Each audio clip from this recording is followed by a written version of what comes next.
ក្រែប៉ែតថ្លៃមែនតើអញ្ចឹងហើយដើម្បីកុំឲ្យចាយវាទៅលើខែប៉ែតនឹងច្រើនដងពេកយើងខ្លួនឯងនេះត្រូវតែស្រឡាញ់សុខភាពស្រឡាញ់ចំណេះដឹងសុខភាពឲ្យខ្លួនឯងនេះយល់ថាធ្វើម៉េចទៅ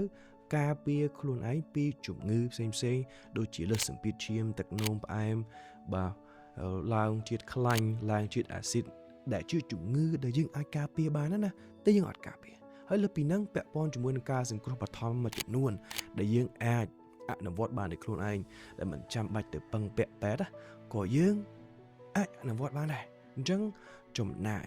កណាបើសិនជាយើងអត់ដឹងអត់ចេះអត់យល់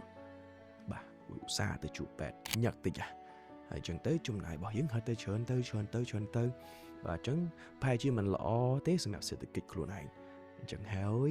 ចាំបាច់មែនតើរៀនអំពីចំណេះដឹងសុខភាពហើយការពារខ្លួនឯងឲ្យមានសុខភាពល្អស្វែងរកនិងទិញផលិតផលសុខភាពដែលសុទ្ធនៅក្នុង Meet Dr. Shop